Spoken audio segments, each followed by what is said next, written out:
Waalaikumsalam warahmatullahi wabarakatuh. Iya, bagaimana Pak Agung kabarnya? Alhamdulillah Bu Yohana, sehat-sehat selalu ini. Jenengan gimana Bu? Sehat Bu? Alhamdulillah saya juga baik nih Pak, sehat dan semangat ini karena ketemu Pak Agung gitu ya. Yo, Karena di Alhamdulillah. pertemuan sebelumnya kan kita sudah sering ketemu nih Pak, karena saya sebagai kita sebagai teman ya Pak ya, teman Nggih, nggih. belajar. Saya Teman juga pelajar. iya waktu itu sebagai PP-nya jenengan, jenengan juga Nggih Bu. sebagai waktu itu jadi CGP gitu nggih. CGP. Iya, jadi kita sama-sama belajar nih Pak.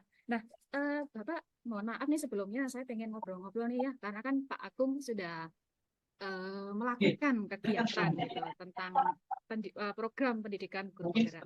Nah, mungkin Pak Agung bisa menceritakan nih apa yang mengulas kembali, mengingat apa yang sudah dilakukan ketika Pak Agung eh, menjalankan program guru penggerak.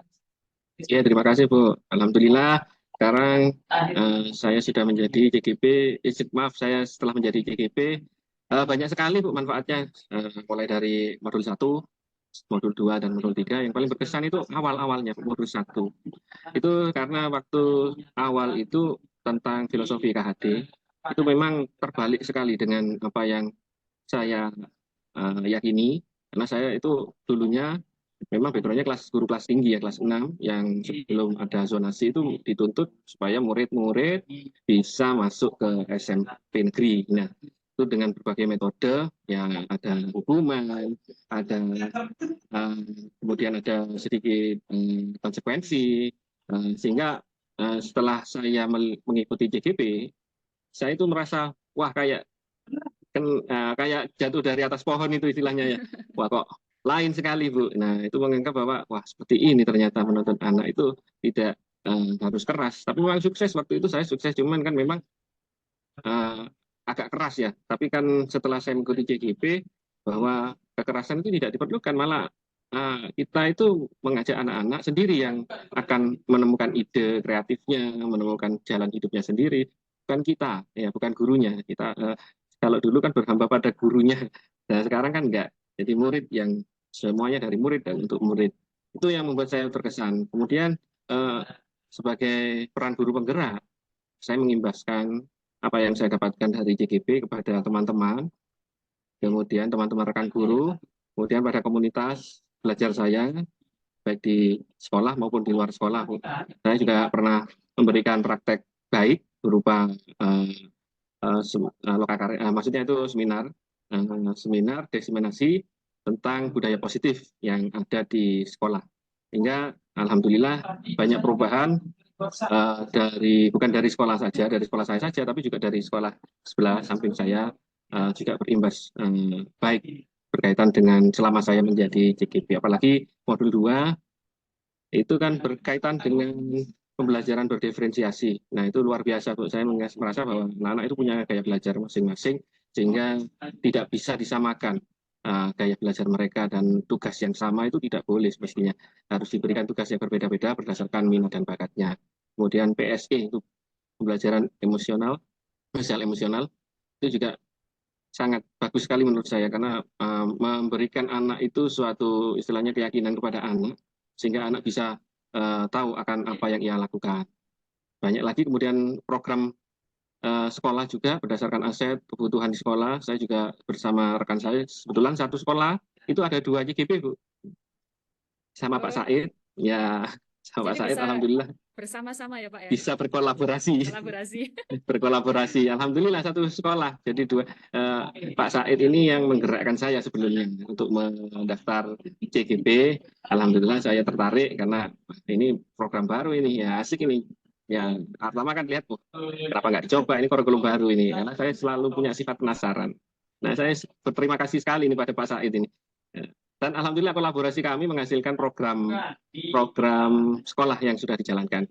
Mungkin itu yang bisa saya sampaikan untuk hari ini. Iya, luar biasa nih Pak Agung ya. Berawal dari penasaran, kemudian ya paling nggak pertama itu ada rasa ingin tahu, ada niat Betul, gitu ya Pak ya. mungkin Kemudian niat. juga ada dukungan dari teman yang satu visi, satu apa ya, Iya, satu iya, niatan, kemudian bisa berkolaborasi dan bisa memajukan membudayakan sekolah gitu ya Pak ya. iya, iya. Oke. Nah, kalau mengulik dari pernyataan Pak Agung tadi ini saya Iya, penasaran gitu ya Pak ya. Tadi Pak Agung menyampaikan tentang yang modul pertama yaitu tentang filosofi belajar Dewantara. Bahwasanya awalnya dulu nih Pak Agung eh, pernah melakukan konsekuensi kepada siswa begitu ya Pak. Betul, betul. Iya, itu konsekuensi apa saja Pak? Apa saja yang pernah Pak Agung lakukan terkait dengan konsekuensi? Ya, terima kasih Bu Yohana. Nah, saat saya dulu mengajar kelas 6, saya itu sering melakukan konsekuensi Bu ya. Jadi konsekuensi saya biasanya kalau anak-anak kan saya mengajarnya itu jam ke nol. Biasanya jam setengah 6 saya datang dan anak-anak yang nggak datang saya suruh hafalan. Nah, itu konsekuensi karena pelajarannya kan matematika. Jadi hafalan hafalan perkalian, hafalan kata-kata sulit. Nah, itu seperti itu yang saya lakukan. Kadang-kadang mereka supaya tidak ngantuk, saya kasih suruh gigit merica, Bu. Oh, Supaya tidak ngantuk. Satu merica, kalau anak yang ngantuk, tidur. Karena itu belajarnya kan sampai sore, biasanya full day, sampai jam setengah 4. Yang ngantuk, tak kasih merica satu, ayo coba digerus.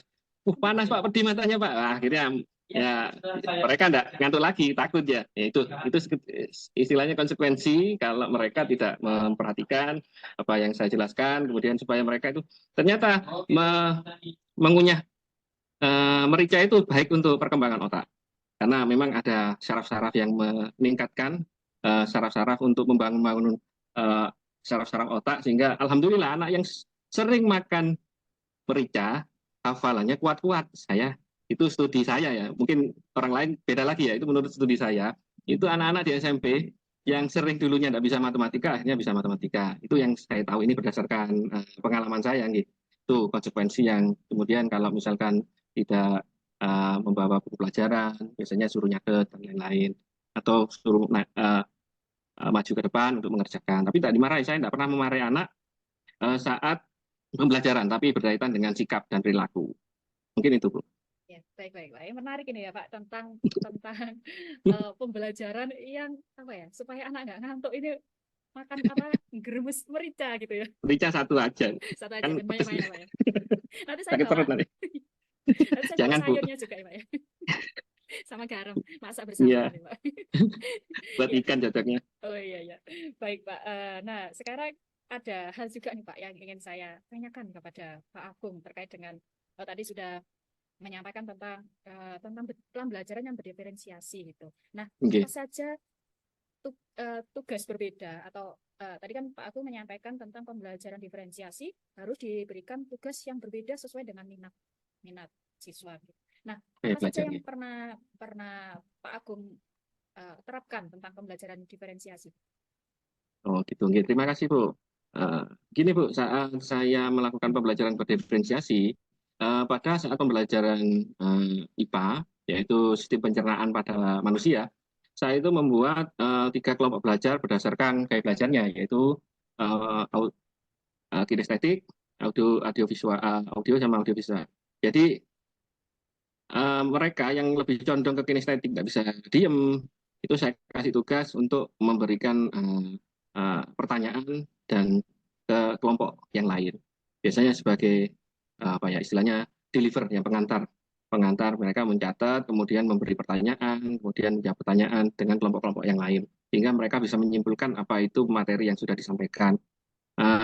Hasilnya nanti dipresentasikan di depan kelas. Kemudian kelompok yang visual saya perlihatkan di situ mereka melihat teks berkaitan dengan makan masuk mulut kemudian kerongkongan. Nah, di situ ada videonya, simulasinya sehingga sampai ke feses dan keluar. Nah, mereka itu mempelajari apa itu mulut dengan bantuan proyektor yang ditampilkan. Kemudian ada lagi juga menggambar. Jadi ada tugas menggambar untuk anak-anak situ yang suka visual. Audio kan biasanya suka ceramah. Biasanya anak-anak itu tak suruh membuat lagu berkaitan dengan pencernaan. Jadi lagu-lagu yang ciptaannya sendiri berkaitan dengan pencernaan. Makan masuk mulut, terus kerongkongan gitu. Jadi anak-anak itu biar kreatif sendiri, menciptakan lagu-lagu sendiri. Nah, dari situ timbullah kreasi macam-macam. Jadi anak-anak itu yang mulai gerak terus, yang mencatat, menyimpulkan segala macam. Pokoknya cari di perpus info tentang pencernaan itu apa aja. Kemudian makanan itu apa yang harus dikonsumsi biar sehat bagi pencernaan, organ pencernaan. Cari. Kemudian saya suruh nyatet makanan-makanan apa yang ada di kantin. Ya, anak kinestetik kan seneng itu, Bu. Mau jalan sudah cari di kantin itu. Terus ditanya, Pak, saya tidak boleh ke kantin. Loh, kenapa? Iya, soalnya saya nyatet aja, tidak beli katanya. Oh ya, wes biar suruh Pak Agung gitu. Suruh nyatet makanan apa itu yang sehat ya. Tuh. Ya, dari situ saya merasa bahwa, ternyata di sini anak-anak itu tidak harus sama. Karena mereka itu semua punya keunikan sendiri dan kelebihannya masing-masing. Jadi tinggal kita melihat bahwa hanya guru saya, istilahnya mohon maaf ya, tinggal mereka itu mencari guru yang tepat saja dalam menggapai impiannya. Kalau gurunya nggak tepat, ya mungkin mereka akan tidak menemukan apa yang mereka harapkan, cita-citakan gitu. Hanya guru yang tepat aja, membutuhkan guru yang tepat untuk sebagai sarana fasilitas mereka untuk menggapai cita-citanya. Mungkin itu, Bu. Wah, luar biasa Pak Agung ya. Jadi memang menjembatani uh, gaya belajar anak-anak menggunakan apa ya, seperti lagu, kemudian video, mereka juga kinestetiknya juga jalan begitu ya Pak Agung ya, luar biasa. Oke. Nah, kemudian apa yang Pak Agung rasakan ini ketika setelah melakukan seperti pembelajaran berdiferensiasi, kemudian Pak Agung juga eh, menerapkan ya pemikiran filosofi Ki Hajar Dewantara, kemudian juga program yang berdasarkan aset, itu apa yang dirasakan oleh Pak Agung? Yang saya rasakan alhamdulillah Bu sangat bermanfaat sekali untuk pembelajaran saya. Karena dulu kan kita di forum KKG cuma berfokus pada nilai akhir semester saja ya. Kita buat soal, kemudian kita lihat nilai anak-anak. Tapi alhamdulillah dengan ini lebih down to earth, ya istilahnya lebih humble ya, bijaksana dalam menghadapi sikap anak-anak. Jadi saya pinginnya lebih menyentuh ke anak-anak dan ke teman-teman rekan-rekan sejawat untuk lebih fokus dalam hal kalau ke rekan-rekan itu lebih ke sosialisasi berupa materi-materi yang nanti saya seminarkan atau mungkin nanti yang bisa saya berikan pembiasaan-pembiasaan atau yang sekarang ini yang sudah saya kerjakan dengan Pak Said itu adalah klinik restitusi. Yang dari klinik itu alhamdulillah teman-teman banyak yang terbantu berkaitan dengan permasalahan yang ada di kelasnya masing-masing. Oke, ya luar biasa. Nah, itu tadi yang dirasakan oleh Pak Agung ya, bahwasanya membawa manfaat gitu. Nah, Nggih. tapi selain itu Pak, apakah ada kendala yang, apakah ada kendala yang pernah dialami Pak Agung ketika melakukan salah satu lah kegiatan yang dipelajari dari PGB? Nggih, terima kasih. Banyak Bu kendalanya, tapi tidak sebanyak apa yang saya dapatkan ya, ilmu yang kendala ada. Kendalanya salah satunya yaitu miskomunikasi kadang ya. Kita miskomunikasi berkaitan dengan informasi yang saya dapatkan. Kadang saya terlambat mengerjakan tugas, diingatkan oleh Pak Said sebagai teman. Kemudian kita saling mengingatkan aja. Kalau intinya komunikasi baik, alhamdulillah semua masalah itu bisa terselesaikan dengan baik juga. Kemudian permasalahan yang berikutnya yaitu awal mula itu teman-teman tidak itu tertarik ya dengan adanya guru penggerak atau bagaimana kurikulum merdeka ini, tapi saya bersama Pak Said, bersama teman kolaborasi, saling bertukar pikiran. Akhirnya teman-teman alhamdulillah sudah mengerti dan paham, bisa memberikan praktik baik melalui LMS juga, kemudian melalui pembuatan keyakinan kelas di setiap masing-masing kelas, kemudian pembiasaan literasi dan lain-lain. Alhamdulillah kendala-kendala itu yang dulunya mencemooh saya dari belakang ya, istilahnya ngomong baik di depan, ngomong di belakang, mesti ya gitu. Istilahnya kan, wah orang ini kok gini ya, pasti. Tetapi orang yang seperti itu, karena saya berpikiran positif, ternyata punya hal yang baik pula, Bu. Nah, saya manfaatkan hal-hal baiknya itu untuk kebaikan bagi sekolah dan murid. Contohnya dalam hal kegiatan 17 Agustus, kemudian kegiatan keagamaan, sehingga eh, sebetulnya ingin dihargai. Nah, itu. Jadi kendala-kendala itu seperti eh, yang kendala kesehatan waktu biasanya, Bu. Yang paling berat itu memang manajemen waktu. Ya, Ya, dia memang manajemen waktu itu merupakan tantangan ya Pak ya. Tapi seperti yang sudah ya, disampaikan oleh Pak Agung tadi, luar biasa Pak Agung mengubah tantangan menjadi kekuatan begitu. ya, Nah, betul. iya Pak Agung. Kemudian dari kegiatan yang pernah Pak Agung alami ketika di program guru penggerak, apa ada inspirasi yang timbul? Apa saja nih inspirasi yang timbul dari pengalaman atau perasaan lah yang timbul dari Pak Agung? Ya, Bu. Terima kasih. Sebetulnya ada hal yang memang sebelumnya saya pendam, sehingga saya setelah mengikuti CGP, itu akhirnya sedikit demi sedikit, sedikit sudah mulai keluar, Bu. Nah, ini berkaitan dengan pembiasaan anak-anak dalam hal literasi. Karena biasanya anak-anak itu, kayak saya sendiri pengalaman saya itu bicara itu agak lambat Bu ya. Ya, saya bisa ngomong itu baru SD kelas 1 naik kelas 2. Jadi agak repot ya. Karena memang dari latar belakang orang tua yang keras segala macamnya. Inginnya anak-anak itu saya biasakan untuk menceritakan pengalamannya, baik itu tidak menyenangkan atau yang menyenangkan. Kalau yang tidak menyenangkan bisa secara pribadi, yang menyenangkan bisa di-share ke teman-temannya. Contoh misalkan anak-anak ngobrol masalah sudah membantu orang yang berangkat jalan, atau ada nenek-nenek jatuh sayurannya diambil kemudian ditolong, atau memberi makan kucing, menolong burung saat jatuh dari sarangnya, itu diceritakan. Alhamdulillah anak-anak sekarang bahasanya dulu lebih condong ke bahasa daerah, tapi sekarang sudah kosakatanya lebih banyak ya. Nah, itu mungkin pengimbasan dari sering bercerita di kelas dan ke teman-temannya. Akhirnya terwujud juga setelah jadi berani melakukan. Sebelumnya menganggap tidak penting, yang penting matematika ini. Luar Ya, biasa, alhamdulillah. memang dengan menceritakan, merefleksi itu akan membuat apa ya, sifat kita itu, karakter kita itu menjadi lebih positif gitu ya Pak. Lebih positif nih. Iya. Apakah ada inspirasi lain Pak yang sudah ditemui selain ini tadi yang disampaikan? Ya, sebetulnya saya terinspirasi itu saat saya melihat bandnya Voice of Ceprot itu ya. Band hijab dari kota Garut, cewek 3, go internasional sampai Eropa. Ternyata itu dari kota yang sangat kecil sekali ya. Jadi kota Garut ada itu di desa yang keterbatasan alat-alatnya, kemudian sekolah dengan hanya apa ya istilahnya cuma modalnya drum band yang di set jadi drum, alat drum band, kemudian gitar-gitar akustik biasa. Tapi karena ada inspirasi dari gurunya ya, Abah Erza itu yang membuat motivasi mereka terus sampai ke jenjang sekarang ini, itu yang membuat saya terinspirasi bahwa pendidikan itu bukan hanya sebatas intra sekolah saja, tapi ekstrakurikuler juga, ekstrakurikuler. Ternyata membersamai itu lebih melekat. Jadi sehingga mereka itu yang tadi 3 anak cewek berhijab tadi sampai ke Eropa, ke Amerika, itu karena ada sosok guru yang menjadi panutannya, bukan hanya sebagai dia itu menghakimi, tetapi lebih memberikan solusi. Ya, sehingga mereka bisa menciptakan lagu, kemudian terkenal sampai ke luar negeri. Nah, itu yang membuat saya, apakah saya bisa nanti seperti itu ke murid saya? Nah, itu rencana saya ke depan. Insya Allah saya akan lakukan seperti itu, sehingga saya bisa mempersaing mereka bukan hanya ke tingkat SD saja, tapi nanti sampai usia tua nanti.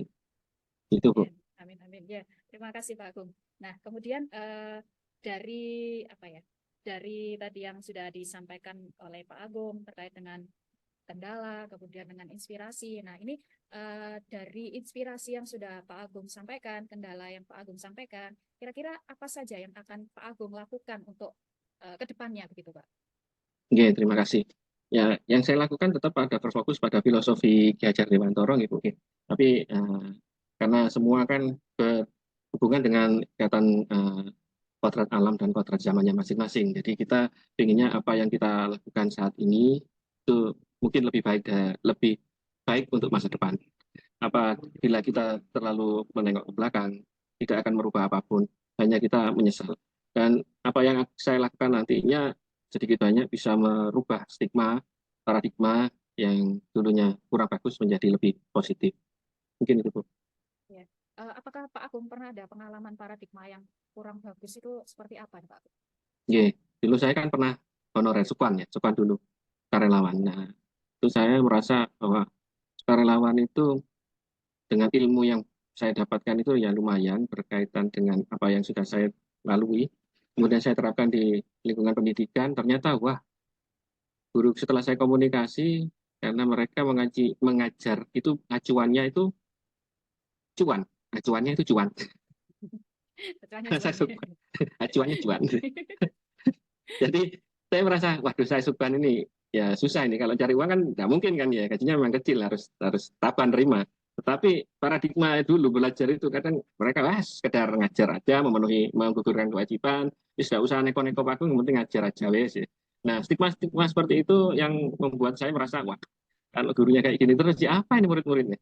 Kadang yang muda itu lebih dikaryakan ya. Saya saya alhamdulillah ya. Itu selama ini alhamdulillah saya selalu mendapatkan pekerjaan, lebih banyak saya mendapatkan pekerjaannya. Ya, karena memang saya suka disuruh-suruh ya itu. Mulai dari muda saya suka disuruh-suruh karena merasa nah ini ilmu baru, ini ilmu Nah, baru. Nah, sampai keterusan sampai sekarang sehingga kadang orang yang menyuruh itu merasa tidak tahu, tidak sadar bahwa dirinya itu setelah menyuruh orang dia tidak dapat ilmunya. Aku ngikut aja seminar itu misalkan ya. padahal dia sendiri butuh ya, tapi nyuruh orang karena malas ya. Setelah itu aku dapat apa ilmunya kayak saya akhirnya menjelaskan. Ini saya lebih mengerti ilmunya. Nah, itu merasa bahwa paradigma dulu yang lebih berpihak maksudnya itu bersumber pada guru, tapi sekarang kan lebih ke siswanya. Jadi apa ya? Otoriter. Guru dulu kan otoriter. Tapi ada baiknya juga guru itu otoriter seperti itu dalam hal mereka bisa eh, banyak hal yang positif yang bisa saya tiru. Contohnya saat mereka mengerjakan, kok bisa ya anak-anak diem semua ini, padahal gurunya tidak marah-marah. Bagaimana mungkin public speakingnya atau pendekatan persuasifnya ke siswanya, atau ada karismanya tersendiri. Nah itu yang saya apa ya istilahnya saya serap ilmunya. Itu saja Bu.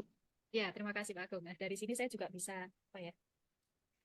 Luar biasa nih, saya juga bisa mengambil apa ya hikmah begitu ya Pak Agung, bahwasanya Oke. ketika orang lain kita bisa mengambil peluang begitu, peluang untuk bisa jadi itu adalah pengembangan diri kita di saat orang Oke. lain itu nggak mau gitu. Nah, kita Oke, ngambil betul itu, betul. kita Oke, oke. ngambil itu untuk pengembangan diri kita sendiri. Nah, itu tadi karena Pak Agung niat gitu, akhirnya akan membentuk Pak Agung yang sekarang. Oke, Bahwasanya Pak oke. Agung, oh bisa begitu Pak. Oke, luar biasa Pak Agung. Nah, Oke, oke. terkait Betul betul Bu. dengan Betul. tadi yang disampaikan oleh Pak Agung, bahwasanya terkait dengan praktik tadi ya Pak, kira-kira ke depannya apa nih yang bisa Pak Agung perbaiki supaya ke depannya Pak Agung atau kegiatan di sekolah ini bisa lebih baik? Ya, terima kasih Bu. Nah, untuk kegiatan apa ya istilahnya rencana saya ke depannya untuk lebih baik lagi, memang saya ingin membiasakan lebih banyak berlatih berkaitan dengan pembelajaran yang ada di modul-modul CGP, lebih banyak mempraktekkan, lebih banyak menghasilkan video-video. Alhamdulillah saya sudah bisa mengupload video di YouTube dan subscribernya 1.700 kalau tidak salah itu. Itu sudah alhamdulillah bisa. Saya ingin lebih berfokus pada pembelajaran di dalam kelas. Kalau misalkan ada teman-teman yang lain minta saya sebagai narasumber, saya akan sangat-sangat senang bersedia untuk menjadi narasumber untuk penyimbasan juga. Sehingga kalau kita diminta itu lebih enjoy, Bu, lebih enak, Bu. Maksudnya lebih mengena ke teman-teman yang lain daripada datang sendiri. Kalau datang sendiri itu agak susah kadang yang untuk merubah eh, apa ya paradigma yang lama itu tadi. Iya, Tuh. Jadi pinginnya itu lebih punya banyak pengalaman dulu, kemudian saya terapkan, lebih sering latihan, lebih suka berbagi. Nah, itu saja, Bu. ya. Berarti dengan media yang Pak Agung punya seperti media YouTube, Pak Agung sering latihan, Pak Agung juga berbagi, sharing dengan rekan lain, itu sebenarnya juga akan apa yang membentuk Pak Agung yang menjadi apa ya lebih lebih apa ya lebih banyak pengembangan dirinya lebih banyak dibandingkan rekan-rekan yang lain yang udah dapat ilmu udah selesai gitu aja. Oke. Oke, luar biasa Pak Agung. Nah, dari pembicaraan kita hari ini Pak Agung, kira-kira apa yang bisa Pak Agung dapatkan nih?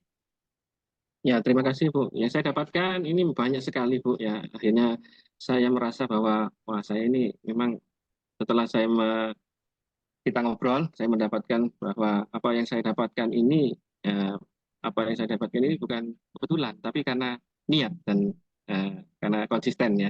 Jadi sehingga saya mendapatkan apa yang saya dapatkan sekarang itu kan yang Bu Yohana tadi bilangnya Iya, apa yang membentuk saya sekarang karena bukan kebetulan karena memang kerja keras saya itu. Tapi kerja keras itu kita bagikan sehingga apa yang kita dapatkan bisa berguna bagi orang lain. Itu yang mungkin yang betul-betul saya inginkan berguna bagi orang lain. sama. Ya. Wah, luar biasa refleksi Pak Agung. Kemudian Pak Agung yang sering latihan, kemudian Pak Agung juga sering berbagi. Ini saya juga terinspirasi dari Pak Agung ya, bahwasanya PP dan CGP itu sebenarnya adalah rekan belajar gitu. Saya juga akan belajar sama Pak Agung nih Oke, bagaimana tipsnya untuk membuat apa ya media apa yang mau disampaikan lewat media YouTube seperti itu. Saya juga pengen belajar dari Pak Agung. Iya, luar biasa. oke. Terima kasih pembicaraan Oke, hari monggo Bu, ini, monggo. refleksi hari ini luar biasa. Terima kasih Pak Agung. Mungkin ada yang mau disampaikan lagi? Terima kasih banyak Bu Yohana Iya, untuk saat ini sudah cukup. Alhamdulillah Bu Yohana saya setelah ngobrol dengan jenengan banyak sih pengalaman-pengalaman saya bisa bersharing dengan jenengan. Itu suatu kebahagiaan tersendiri bagi saya. Sekali lagi saya terima kasih Bu Yohana sudah meluangkan waktu berbincang-bincang dengan saya. iya. Sama-sama Pak Agung. Kalau begitu saya mohon izin undur diri dulu ya Pak. Oke, Assalamualaikum sama-sama Bu. warahmatullahi Oke, wabarakatuh. sama-sama Bu. Terima kasih. Waalaikumsalam warahmatullahi wabarakatuh.